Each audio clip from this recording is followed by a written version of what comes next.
Hello नमस्कार दोस्तों, आज हम देखने वाले हैं फ्रैक्चर, जो कि आपकी एग्जाम और पॉइंट ऑफ व्यू से बहुत इंपॉर्टेंट टॉपिक बन जाता है। मस्कुलो स्केलेटल सिस्टम अमर्सन का ये एक इंपॉर्टेंट टॉपिक है जिसे आज हम डील करने वाले हैं। इसमें हम देखने वाले हैं फ्रैक्चर क्या होता है, फ्रैक्चर के कितने टाइप होते हैं और कौन कौन से कोज रिस्क फैक्टर होते हैं जो फ्रैक्चर को कोज करते हैं। इसके बाद जब फ्रैक्चर हो जाता है तो हमें कौन सी जो साइन सिम्टम है वो दिखाई देती है। इसके बाद हम देखने वाले हैं इसमें मेडिकल मैनेजमेंट और नर्सिंग मैनेजमेंट तमाम प्रकार की जानकारी आज फ्रैक्चर के बारे में आज हम करने वाले हैं। तो आप हमारे चैनल पर पहली बार विजिट कर रहे हो तो हमारे चैनल को सब्सक्राइब करें और दोस्तों के साथ शेयर करें। तो अब हम चलते हैं फ्रैक्चर के बारे में, देखते हैं कि आखिर फ्रैक्चर है वो होता क्या है। यहाँ पर जो आपको दिखाई दे रहा होगा कि फ्रैक्चर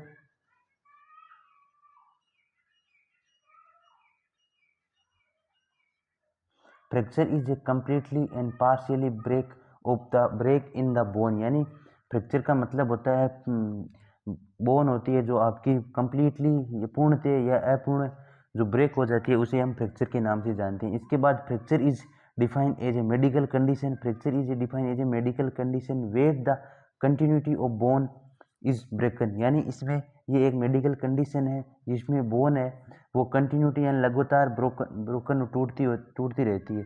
इसके बाद हम देखें यहाँ पर तो आपको अगला है the a crack not only the break. यानी क्रेक के जो ब्रेक के साथ साथ बोन है वो क्रेक भी होती है जिसे हम फ्रैक्चर के नाम से जानते हैं। इसके बाद fracture can occur only one bone in body. यानी जो ये फ्रैक्चर है एक बार आपको अपनी जीवन प्रक्रिया में, 2 बार जीवन प्रक्रिया में फ्रैक्चर ये देखने को मिलते हैं। इसके बाद हम टाइप ऑफ फ्रैक्चर की बात करें जिसमें सबसे पहला टाइप है आपका क्लोज फ्रैक्चर और ओपन फ्रैक्चर। यहाँ पर हम जैसे कि क्लोज फ्रैक्चर के बारे में पढ़ें तो आपको यहाँ पर दिखाई दे रहा होगा, जैसे कि हम ये बोन बना देते हैं। अभी यहाँ पर ये बोन बना देते हैं, बोन यहाँ से जो आपकी ये बोन है वो यहाँ से रिप्चर हो चुकी है। पर रिप्चर होने के बाद ये बोन यहाँ पर हम स्किन की परत, यहाँ पर मान लीजिए ये स्किन है, इसके बार ये स्किन है, ये बोन स्किन जो ये फ्रैक्चर हुई बोन स्किन से बाहर नहीं आती है तो इसे हम क्लोज फ्रैक्चर के नाम से जानते हैं। यानी इसे हम क्लोज फ्रैक्चर के नाम से जानते हैं, क्लोज फ्रैक्चर। अब इसके बाद हम देखें तो ओपन फ्रैक्चर क्या होता है। ओपन फ्रैक्चर में हम देखें यहाँ पर तो आप यहाँ पर देख सकते हो क्लोज फ्रैक्चर ये होता है। इसके बाद हम ओपन फ्रैक्चर की बात करें तो ओपन फ्रैक्चर में आपको यहाँ पर जो देखिए हम बोन, सबसे पहले हम वापस बोन बना लेते हैं। यानी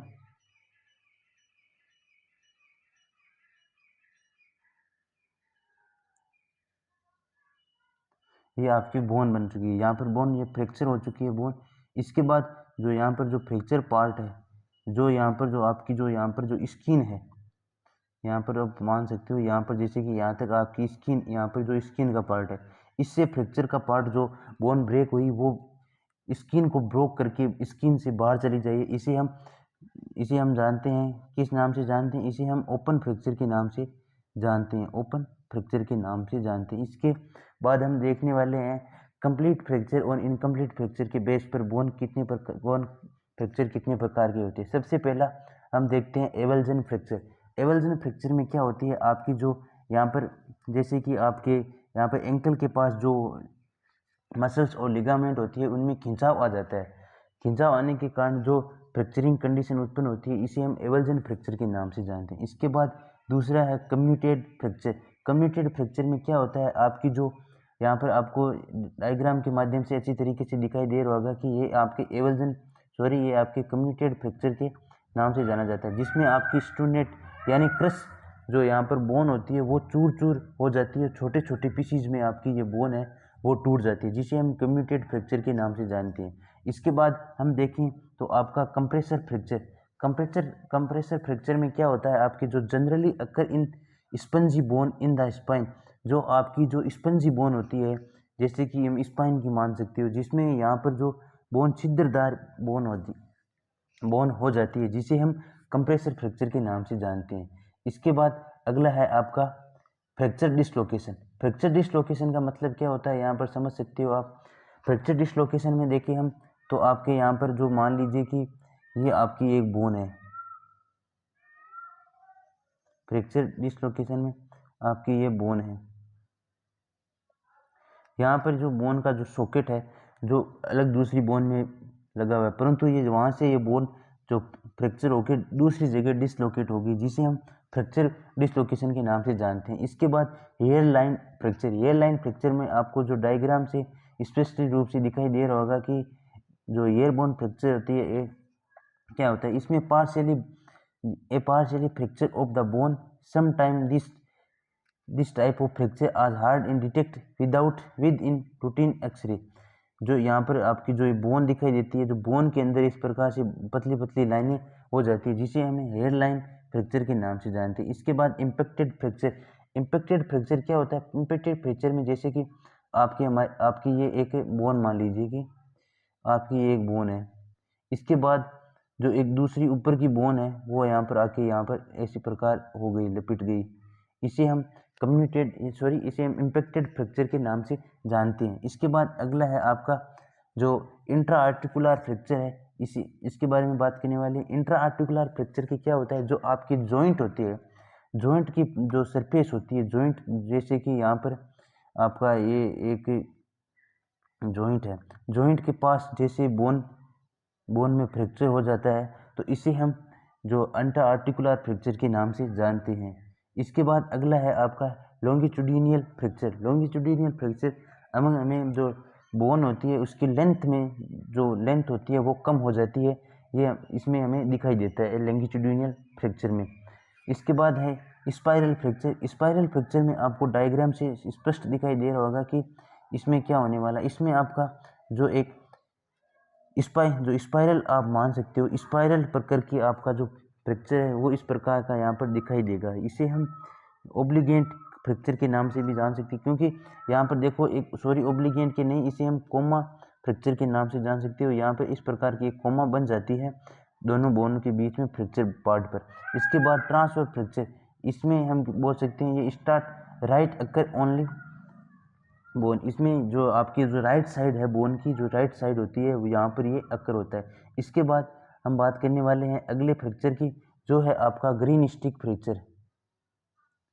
ग्रीन स्टिक फ्रैक्चर यानी ग्रीन स्टिक फ्रैक्चर क्या होता है इसमें देखने वाले हैं। सबसे पहले मैं यहाँ पर एक बोन बना देता हूँ जिससे आपको अच्छी तरीके से समझ में आ जाएगा कि ग्रीन स्टिक फ्रैक्चर क्या होता है।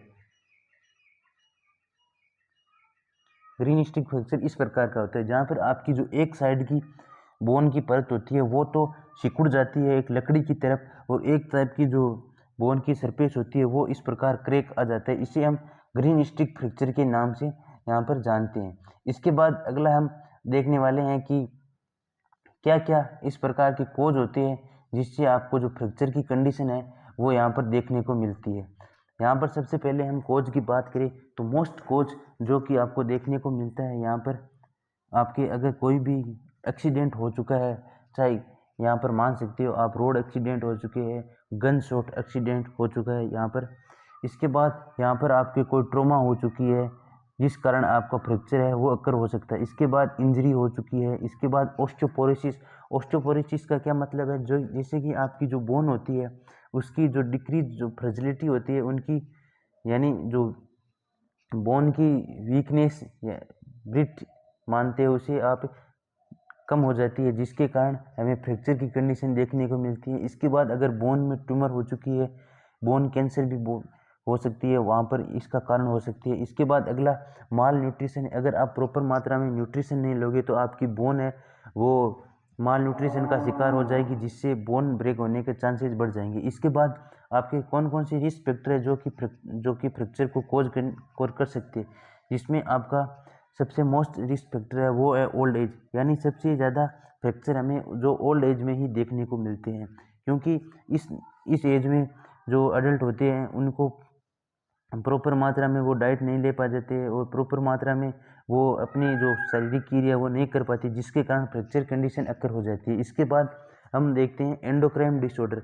एंडोक्राइन डिसऑर्डर में बहुत प्रकार के डिसऑर्डर है जिसके कारण आपको जो आपकी जो यहाँ पर जो एंडोक्राइन डिसऑर्डर है यहाँ पर जिसके कारण आपकी जो फ्रैक्चर की कंडीशन भी उत्पन्न हो सकती है। इसके बाद अगर कोई भी व्यक्ति स्मोकिंग करता है, स्मोकिंग में जैसे कि आपका निकोटीन होता है, निकोटीन जो कि हमारी बोन के लिए अनहेल्दी होता है। इसके बाद फिजिकल इनएक्टिविटी हो सकती है। इसके बाद ड्रिंकिंग एल्कोहल हो सकता है, ये भी आपको फ्रैक्चर कोज करने में हेल्प कर सकती है, ये रिस्क फैक्टर। इसके बाद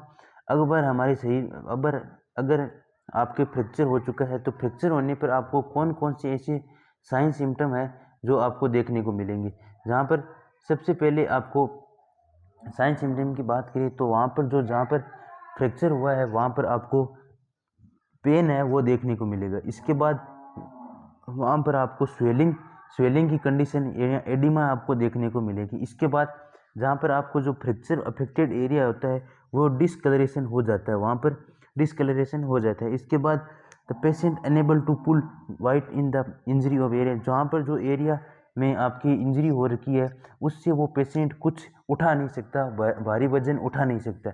इसके बाद patient can not move in affected area, जो जहाँ पर फ्रैक्चर उत्पन्न हुआ है, फ्रैक्चर की कंडीशन हो रखी है, वो वहाँ का एरिया पेशेंट है वो अपने आप जो हिला नहीं सकता, मूवमेंट वहाँ पर नहीं कर सकता।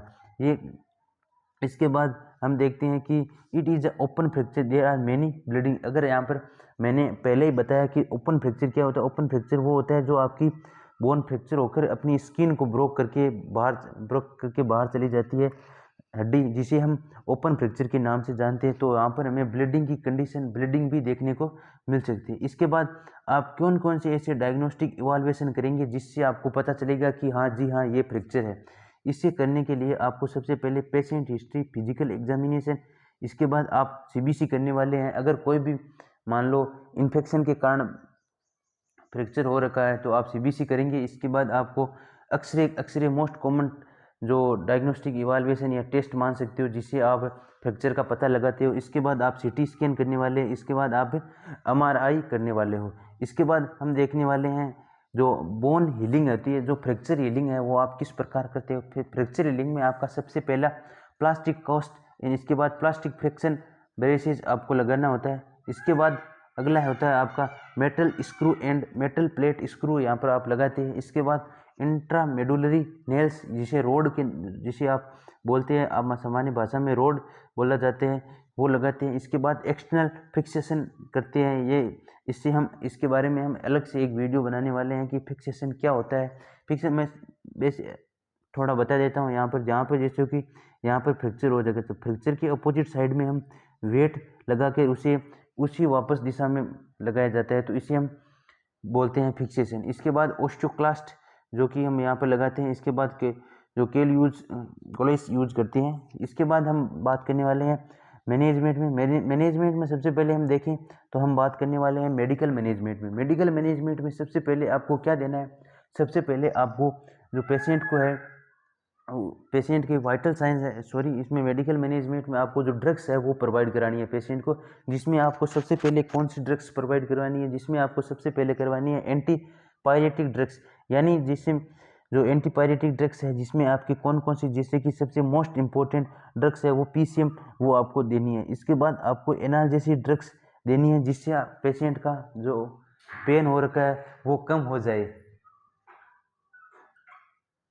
इसके बाद हम देने वाले हैं पेशेंट को एंटीबायोटिक ड्रग्स, जिसमें आपका एजिथ्रोमाइसिन ऑफ्लोफ्लैक्सिसिन ड्रग्स आ जाती है। इसके बाद हम देने वाले हैं पेशेंट को सर्जिकल सपोर्ट। सर्जिकल मैनेजमेंट क्या करने वाले हैं, सर्जिकल मैनेजमेंट में आपको यहाँ पर दिखाई दे रहा होगा, हम बात करने वाले हैं there it was damage of the skin and soft tissue around the affected bone and joint, plastic surgery में भी रिक्वायरमेंट, यानी जो कि बोन ब्रेक हुई है वहाँ पर जो वहाँ के टिश्यू होते हैं और जो स्किन होती है वहाँ की, उसको हम अफेक्टेड बोन एंड जॉइंट के जैसे प्लास्टिक सर्जरी करके वहाँ से रिमूव कर देते हैं। इसके बाद हम करने वाले हैं bone graft in the fracture do not heal in natural in synthesis bone is transplant in stimulate in the bone broken bone. इसके बाद हम बोन ट्रांसप्लांटेशन करने वाले हैं। इसके बाद और लास्ट नर्सिंग मैनेजमेंट है, वो मोस्ट इम्पोर्टेंट है।